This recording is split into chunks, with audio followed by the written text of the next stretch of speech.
E aí, minha galera do Face, e aí, minha galera do YouTube, tudo bem? Estou de volta e hoje é para dar início à saga dos 600. Eu vou resolver 600 exercícios em 30 dias. Serão 20 exercícios todos os dias. Hoje eu estou gravando diretamente da cidade do automóvel no Distrito Federal, mas certamente eu gravarei de vários pontos do Distrito Federal e de repente até de pontos distintos do Distrito Federal.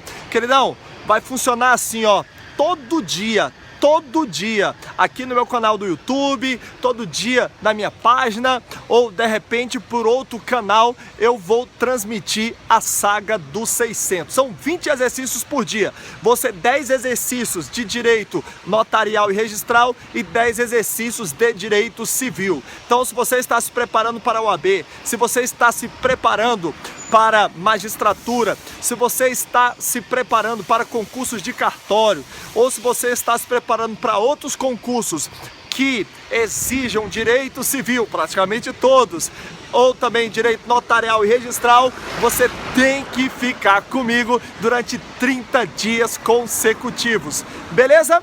Tudo bem? Então vamos lá, eu vou começar a gravação então, começando por direito civil. São 10 questões de direito civil, hoje especificamente envolvendo lei de introdução às normas do direito brasileiro, e 10 questões de direito notarial e registral. Hoje eu vou falar sobre tabelionato de protesto. Vem comigo porque a aprovação é certa. Olha só, galera, vamos começar com uma questão cobrada pela VUNESP no concurso para tabelião de São Paulo. Veja só, acerca da vigência da lei federal em todo o território nacional, caso não mencionado expressamente nenhum prazo no ato de sua publicação, pode-se concluir que haverá vacatio legis de 45 dias com vigência sincrônica. E aí, pessoal, me responda aí no conforto da sua casa. Olha só, acerca da vigência da lei federal em todo o território nacional, caso não mencionado expressamente nenhum prazo no ato de sua publicação, pode-se concluir que haverá vacatio legis de 45 dias com vigência sincrônica. Verdadeiro ou falso? Questão verdadeira. Pessoal, é o seguinte, vamos imaginar que foi publicada uma lei hoje. Se a lei não falar nada, ela passa a valer 45 dias depois da data da sua publicação para quem está no Brasil, com vigência sincrônica. O que é vigência sincrônica? Significa dizer que ela passa a valer para todo mundo, existe uma sincronia em todos os pontos do território nacional, ela passa a valer naquele exato momento, ok? 45 dias depois, após a sua publicação, se não tiver data de início de vigência, perfeito? Agora é o seguinte, para quem está no exterior, o prazo é de 3 meses. Então, 45 dias para quem está no Brasil, 3 meses para quem está no exterior. Show de bola? Tranquilo? Tanto para quem está no Brasil como para quem está no exterior, nós vamos ter vigência sincrônica, só que em prazos distintos. Para quem está no Brasil, vigência sincrônica em 45 dias. Para quem está no exterior, 3 meses com vigência sincrônica para quem está no exterior. Perfeito? Dá uma olhadinha na LINDB, lá no artigo 1º que você vai encontrar essas informações. Beleza? Vamos embora. Queridões, a questão número 2 diz o seguinte: quando a lei for omissa, o juiz decidirá o caso somente de acordo com a analogia. Quando a lei for omissa, o juiz decidirá o caso somente de acordo com a analogia. Questão falsa. Quando a lei for omissa, o juiz pode decidir o caso segundo a lei de introdução às normas do direito brasileiro. Lá especificamente, eu anotei para você aqui no artigo 4º, quando a lei for omissa, o juiz pode decidir o caso através do PACO. E eu não estou fazendo propaganda para o meu amigo professor de português, o PACO. O PACO é para você lembrar do P de princípios gerais do direito, o A é de analogia e o CO é de costume. Quando a lei for omissa, o juiz vai decidir o caso de acordo com os princípios gerais do direito, de acordo com a analogia e de acordo com os costumes. Está errada a questão, porque ele disse que ele somente decidirá o caso, no caso de lacuna, de acordo com analogia, de acordo com o PACO, Princípios Gerais de Direito, Analogia ou Costumes. Perfeito? Show? Vamos para a questão número 3 de 600. 3 de 600. Olha só que desafio massa. Questão número 3 de 600 diz assim: segundo a Lei de Introdução às Normas do Direito Brasileiro, a lei começa a vigorar em todo o país 60 dias depois de oficialmente publicada. Questão falsa. Gente, a lei passa a valer a partir da data de sua publicação, se ela tiver menção expressa. Então, olha só, a lei passa a valer a partir do momento em que ela disse que vai valer. Se a lei disser assim, ó, passa a valer a partir do dia 3, a partir do dia 3 ela passa a valer. Geralmente as leis entram em vigor na data de sua publicação, mas às vezes pode ter o prazo de um ano. Por exemplo, o novo CPC, ele foi publicado em 2015, mas passou a valer apenas em 2016, porque tivemos uma vacatio legis de um ano, ok? Gente, a vacatio legis de 45 dias para quem está no Brasil, 3 meses para quem está no exterior, é quando a lei não fala nada, ok? Porque eu posso ter vacácio diferente. Agora a questão está errada porque está dizendo que a lei começa a vigorar em todo o país 60 dias depois de oficialmente publicada. Isso pode até acontecer, mas a Lei de Introdução às Normas do Direito Brasileiro não diz isso. Ela diz que a lei passa a valer na data em que ela indicar. Agora, se a lei não falar nada, repito, 45 dias para quem está no Brasil, 3 meses para quem está no exterior. Beleza? Show? Então vamos embora. Questão número 4 de 600, vem comigo. Questão número 4 de 600. Não se destinando à vigência temporária, a lei terá vigor até que outra a modifique ou revogue.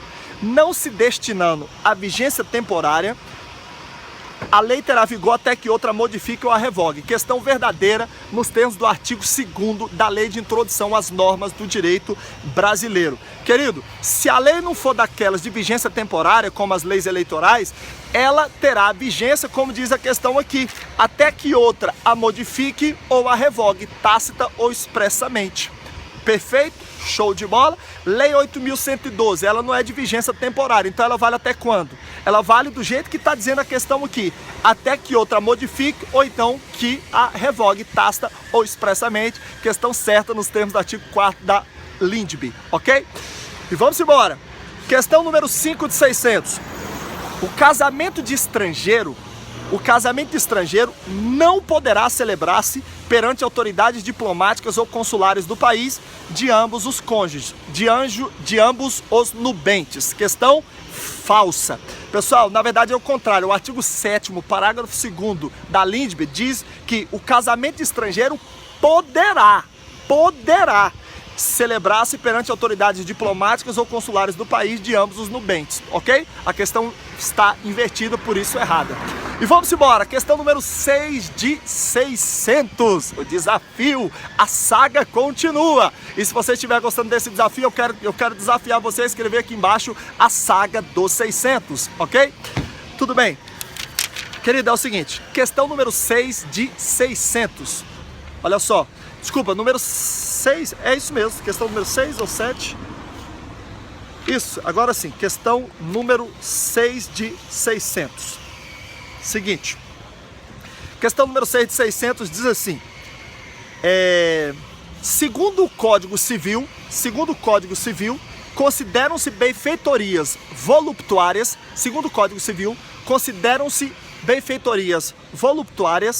aquelas realizadas para o mero deleite, ainda que de elevado valor. Aquelas realizadas para mero deleite, ainda que de elevado valor. Questão verdadeira nos termos do artigo 96. Aliás, essa muito simples, né, pessoal? Existem benfeitorias úteis, benfeitorias necessárias e benfeitorias voluptuárias. Perfeito? As benfeitorias necessárias impedem a deterioração do bem.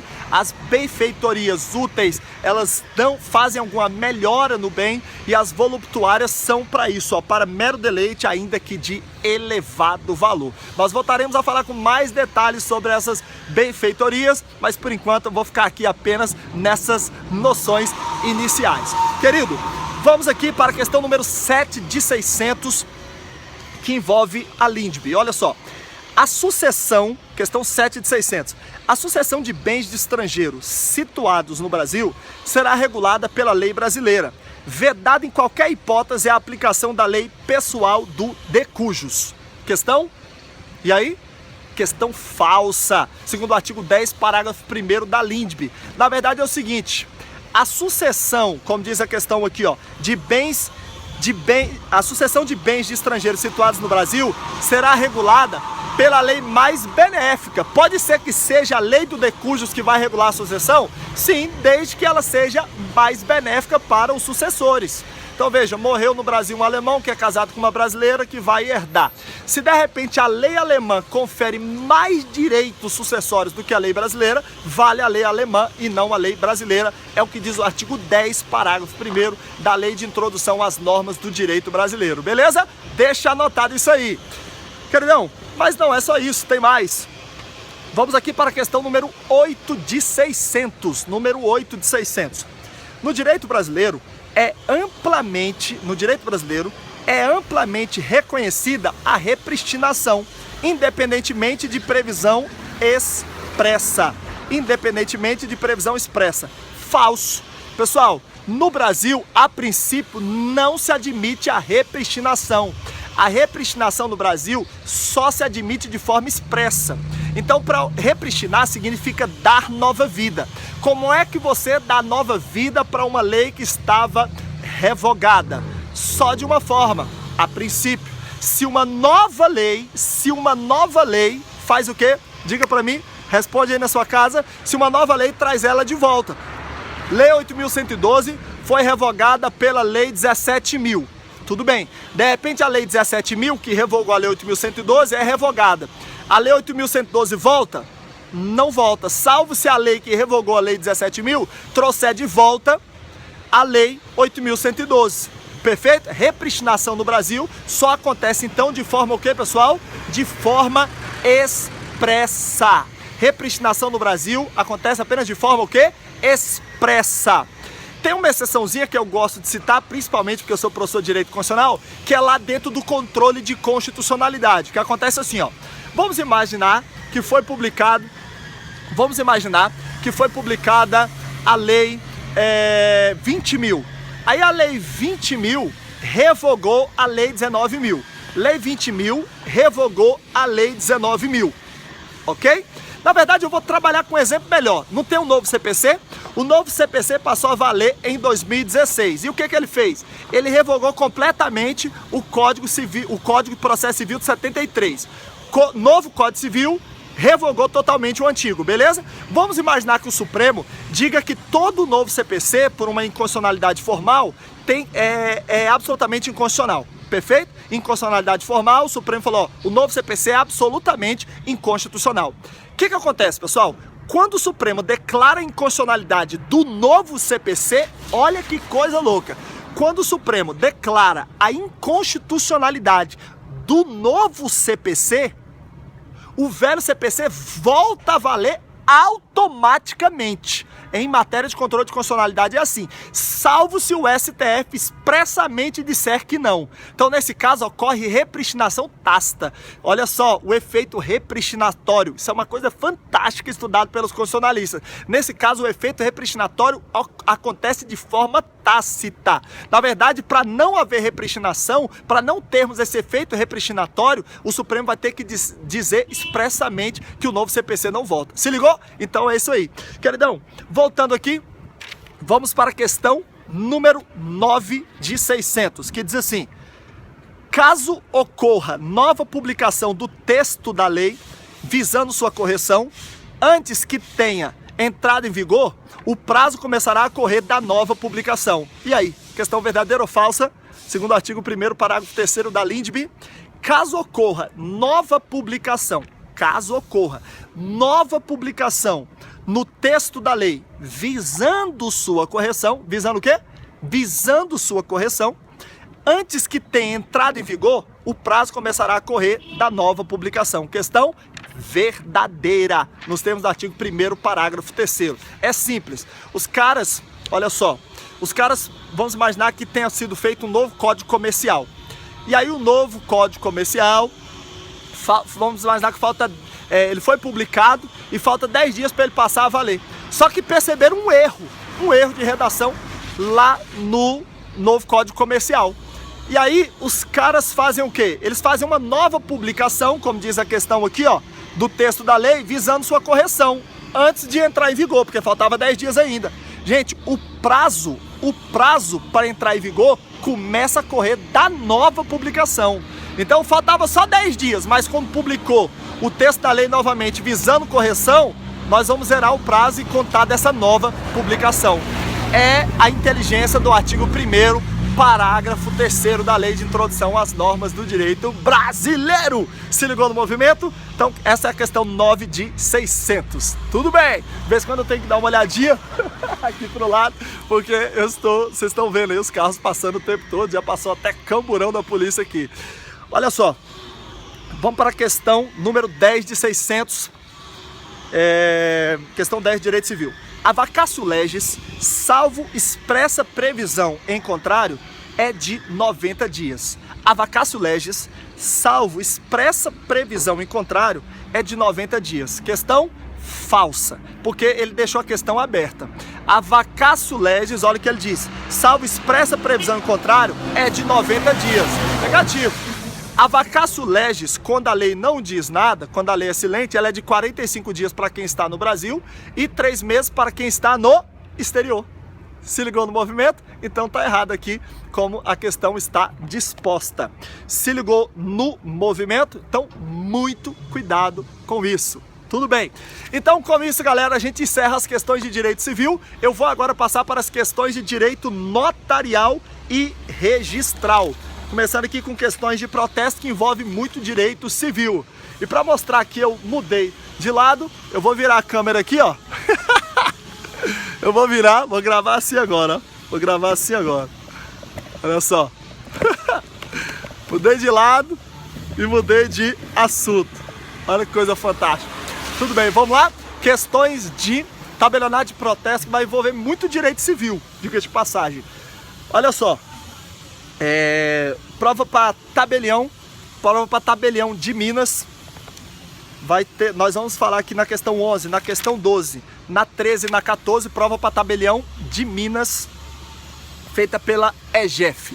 Olha só, galera, seguinte, na forma da lei civil, questão 11 de 600, na forma da lei civil, quando juros moratórios não forem convencionados ou forem sem taxa estipulada, ou quando provierem de determinação da lei, serão fixados segundo a taxa que estiver em vigor para a mora do pagamento de impostos devidos à Fazenda Nacional. Olha só, 3 casos aqui, eu quero que você entenda bem. Na forma da lei civil, quando juros moratórios, primeiro, não forem convencionados, quando eles não forem convencionados, ou então eles foram convencionados sem taxa estipulada, ou então quando eles tiverem vindo, quando eles forem oriundos de determinação da lei, ó, quando os juros moratórios não foram convencionados, quando eles tiverem sido convencionados, mas sem taxa estipulada, ou quando eles tiverem sido estipulados por determinação da lei, serão fixados esses juros moratórios segundo a taxa que estiver em vigor para a mora do pagamento de impostos devidos à Fazenda Nacional. Questão verdadeiríssima nos termos do artigo 406 do Código Civil. Isso é texto seco, você não pode errar. Pega o Código Civil aí, queridão, e abraça ele, porque isso é texto seco, artigo 406, perfeito? Questão número 12 de 600, vem comigo. Olha só, o devedor aos juros de mora, 12 de 600, o devedor aos juros de mora não é obrigado a pagá-los quando não for alegado prejuízo pelo credor de dívidas em dinheiro. De novo, o devedor aos juros de mora não é obrigado a pagá-los quando não for alegado prejuízo pelo credor de dívidas em dinheiro. Lógico que essa questão está falsa nos termos do artigo 407 do Código Civil. Lembrando que a primeira questão foi verdadeira, né, pessoal? Questão verdadeira. Agora, a primeira aqui de protesto, né, gente? Que é a questão número 11. E essa agora, a questão número 12, lógico que está falsa. Olha só, o devedor aos juros de mora não é obrigado a pagá-los quando não for alegado prejuízo pelo credor de dívidas em dinheiro. Ei, o cara me deve. e aí ele tem que pagar juros de mora. Eu não preciso alegar que eu tive prejuízo para que ele seja obrigado a me pagar os juros de mora. Por isso a questão ficou errada. Inverteu-se o artigo 407 do Código Civil, que diz que ainda que eu não alegue prejuízo, o cara tem que me pagar os juros de mora, que são os juros pela demora no pagamento. Se ligou? Então, mesmo que você não estabeleça juros de mora, se o cara estiver atrasado, ele tem de pagar. Perfeito? Show? É isso aí. Então vamos lá. Questão número 13 de 600. Olha só. Via de regra, são válidas e lícitas as convenções de pagamento em ouro ou em moeda estrangeira. E aí? Artigo 318 do Código Civil. Via de regra, são válidas e lícitas as convenções de pagamento em ouro ou em moeda estrangeira. Questão falsa. Via de regra é proibido você convencionar pagamento em ouro ou em moeda estrangeira. Via de regra é proibido nos termos do artigo 318. Tem exceção, Paulo? Tem exceção. Contrato de importação. Você está importando dos Estados Unidos para cá e você estabeleceu que o pagamento será em dólar. É possível? É possível. Contrato de exportação também teria essa possibilidade, Paulo? Também teria essa possibilidade. Ok? Então não é uma regra absoluta, mas de regra, em homenagem à soberania nacional, proteção do nosso mercado, o convencionamento dos pagamentos, a convenção dos pagamentos deve ser em moeda nacional, ok? É proibido pagamento em ouro ou em moeda estrangeira. Tudo bem, show de bola. Questão 14 de 600 é o seguinte: o devedor não pode reter o pagamento de prestação quando o credor não lhe der quitação regular. De novo, o devedor, você está devendo o João.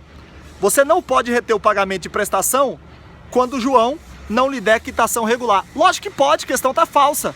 Olha só, pra você entender melhor. O devedor não pode reter o pagamento de prestação quando o credor não lhe der quitação regular. Lógico que pode, artigo 319 do Código Civil. Ou, eu devo para Pedro e Pedro não quer me dar a quitação regular do que eu estou pagando. Então eu posso reter o pagamento ou então consignar em juízo. Se ligou no movimento? Então, por essa razão, a questão está falsa. E vamos embora, vamos para a questão número 15 de 600, que vai falar sobre tabelionato de protesto. Vem comigo, olha só. Em relação ao pagamento do título, questão 15 e 16, também questões para tabelionato e registro lá do estado de Minas Gerais. Olha só, em relação ao pagamento do título ou do documento de dívida apresentado para protesto, é correto afirmar o seguinte, se liga no movimento. O termo inicial, se liga, o termo inicial da incidência de juros de mora de título com data de vencimento é o da data do registro do protesto. De novo, você tem que lembrar do artigo 40 da Lei 9492 de 97. O termo inicial da incidência de juros de mora de título com data de vencimento é o da data do registro do protesto. Falso. Na verdade é o seguinte, se esse título ele tem data de vencimento, é da data de vencimento que vai incidir os juros de mora e as outras correções. Na verdade é o seguinte, o artigo 40 diz que quando não temos data de vencimento do título, aí o termo inicial é a data do registro do protesto, para você cobrar juros, blá blá blá. Se ligou no movimento? Então ele inverteu. Título com data de vencimento, você começa a cobrar a incidência dos juros, da data a partir da data de vencimento. Quando não tem data, aí sim conta-se da data do registro do protesto. Se ligou? Então, se liga aí no artigo 40 da 9492. E vem comigo, questão 16 de 600, diz assim: a quitação dada pelo oficial de protesto não impede a cobrança pelo credor das parcelas correspondentes à correção monetária e juros cabíveis. De novo, a quitação dada pelo oficial de protestos não impede a cobrança pelo credor das parcelas correspondentes à correção monetária e juros cabíveis. Questão verdadeira, 16 de 600. Porque veja só, a quitação dada pelo oficial de protesto não impede a cobrança pelo credor das parcelas correspondentes à correção monetária e juros cabíveis. Você me deu um cheque no valor de R$5.000 e já tem 10 meses que era para você ter me pago esse cheque. Então, já que tem 10 meses, você tem que me pagar juros, tem que me pagar correção. Perfeito? Tudo bem. O que eu fiz? Eu fui lá e protestei o cheque. Tudo bem, título protestado. Você vai... quando eu protesto o cheque puramente, sem apresentar contrato anexado, blá blá blá, se você for lá e pagar o cheque, vamos imaginar que o cheque seja de R$5.000. Tudo bem, o cheque é de 5 mil? Você vai pagar 5 mil, você não vai pagar nem os juros, nem vai pagar correção monetária. Aliás, para você que me assiste, eu aconselho você correr para pagar um cheque se ele tiver protestado.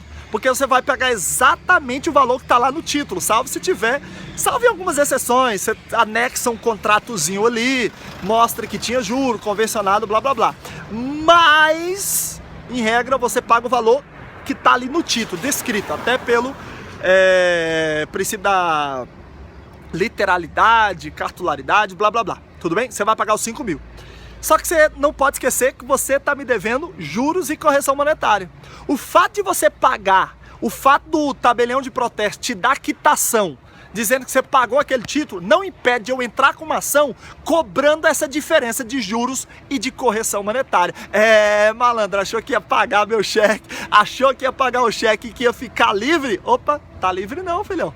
Tá livre não. Você pagou só o que tá lá. Aliás, esse é um costume. As pessoas fazem muito isso. Gostam de pagar, os caras mais espertos gostam de pagar quando vai pra cartório, que aí ele não paga juros nem correção, porque geralmente as pessoas não entram com uma ação pra cobrar a diferença, porque às vezes a diferença é pouca. Mas vamos imaginar que seja 800 mil em cheque. Lógico que o cara vai entrar com uma ação em separado pra cobrar a diferença. Se ligou no movimento? Então vamos embora! E aperta o botão do curtir, não sai daí, meu filho, sem apertar o botão do curtir, hein? Não sai daí sem apertar o botão do curtir e sem comentar aqui embaixo a saga dos 600.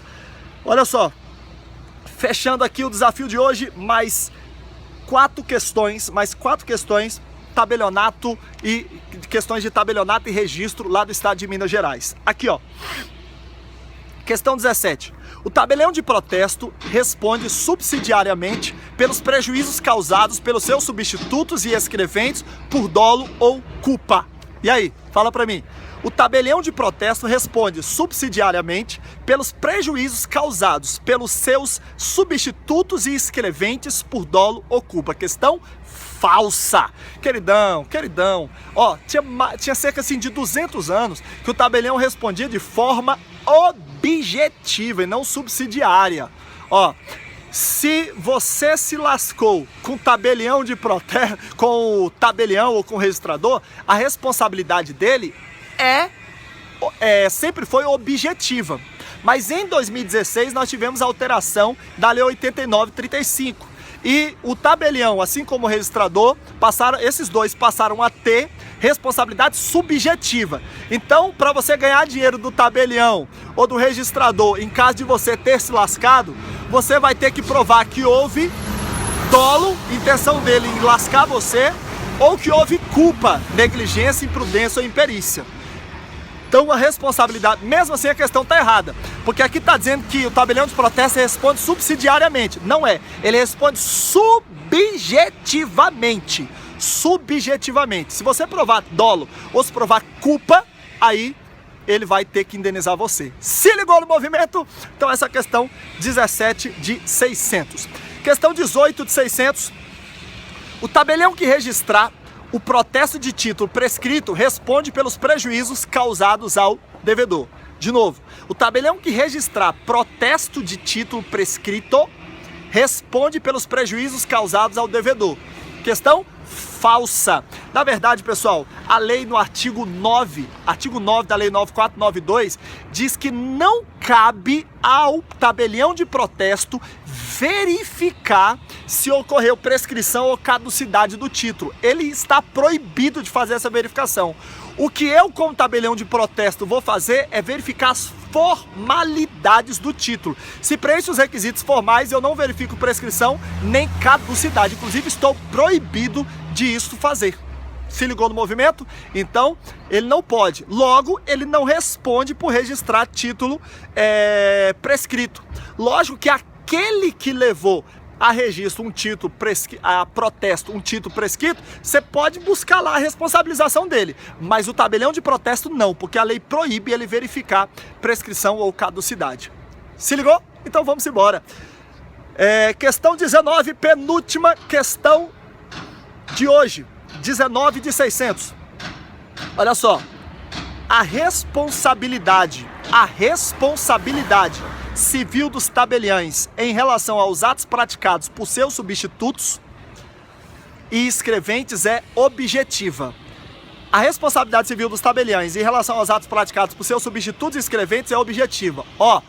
Durante cerca de 200 anos foi, ok? A esmagadora doutrina entendia assim, mas atualmente a responsabilidade é subjetiva. E como professor de Direito Constitucional, eu vejo um problema na alteração da Lei 89/35.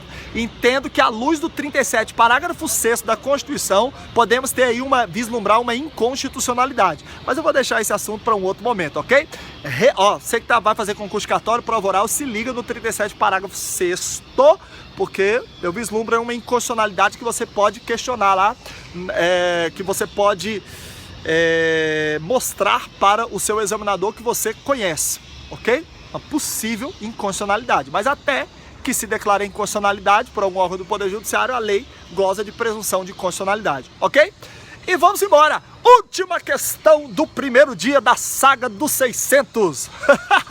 Vamos lá! Para você que não me conhece, meu nome é Paulo Machado, eu sou advogado, professor de Direito Constitucional há mais de 12 anos no Distrito Federal e criador do programa Tropa da Aprovação, que aliás, eu mudei de nome para ficar mais didático para você entender do que estamos falando. O programa agora se chama Os 7 Passos da Aprovação. Fica ligado, porque sem dúvida, esse programa se tornou, sem dúvida, no maior programa para preparar você para concursos dos mais fáceis aos mais difíceis no Brasil. Não interessa o concurso que você vai prestar. Não interessa o concurso que você vai prestar. Os 7 Passos da Aprovação tem a receita infalível para você passar em qualquer concurso. Vamos para a última questão aqui, galera. Se liga. Olha só. Os tabeliães têm direito de regresso. Os tabeliães têm direito de regresso contra os seus prepostos apenas na hipótese destes agirem com dolo. E aí, os tabeliães têm direito de regresso contra os seus prepostos apenas na hipótese desses agirem com dolo. Questão falsa. Querido, não interessa. É o seguinte, se você foi ao meu cartório e alguém que trabalha para mim no cartório fez merda, eu respondo. Eu respondo se você provar que houve dolo ou culpa. Perfeito? Legal. Responsabilidade subjetiva. Só que eu tenho direito de regresso. Quem fez a merda foi um preposto meu. Foi um escrevente. Foi um auxiliar. Tudo bem. Eu que vou ter que te pagar. Só que eu posso entrar com uma ação regressiva. Eu paguei 100 mil para você, eu vou cobrar 100 mil de quem efetivamente fez a merda. Só que eu só tenho direito se ele agiu com dolo ou se ele agiu com culpa. Então agora ficou uma coisa bem legal. Eu só pago para você se você comprovar que houve dolo ou culpa minha ou dos meus prepostos. E eu também só recebo dele se eu provar que houve dolo ou culpa. Perfeito? E se você analisar cuidadosamente, você que está estudando aí para cartório, você vai perceber o seguinte. Todas as vezes que eu tiver que indenizar por um ato de algum preposto, certamente eu vou ter ação regressiva. Porque se agora a responsabilidade é subjetiva, presta atenção, se a responsabilidade agora é subjetiva e o cara tem que provar que houve dolo ou culpa aqui no meu cartório, então quando eu for fazer a ação regressiva, é porque ele teve dolo ou teve culpa. Se ligou? A menos que eu mesmo tenha praticado o ato. Se ligou no movimento? Mas aí eu não teria ação regressiva. Perfeito? Então, com isso eu encerro com 33 minutos de gravação, ou um pouco menos, um pouco mais. Com mais de 30 minutos de gravação eu encerro o primeiro dia da saga dos 600. E se você quiser ficar recebendo essas dicas todos os dias, tem vários outros desafios, como a saga da tem um desafio que é a saga da Constituição Federal. Eu explico a Constituição Federal do artigo 1º até o artigo 250. Quer receber a explicação dos 250 artigos da Constituição de forma gratuita? Gente, a explicação dos 250 artigos da Constituição nem de forma paga você encontra em lugar algum. Nem pago. mas eu fiz de forma gratuita. Cadastre o seu e-mail aqui embaixo na descrição se você estiver no YouTube, ou aqui em cima se você estiver no Facebook, enfim. Onde tiver um link aí, você cadastra para você receber toda a explicação de todos os artigos da Constituição, ok? Para você receber também o Desafio Vadimeco, que é onde eu resolvo exercícios de 7 matérias diferentes do direito, e para você continuar acompanhando a saga. Beijo no coração, tamo junto, eu te espero amanhã por aqui mesmo para o segundo dia da saga dos 600 exercícios em 30 dias, em um mês.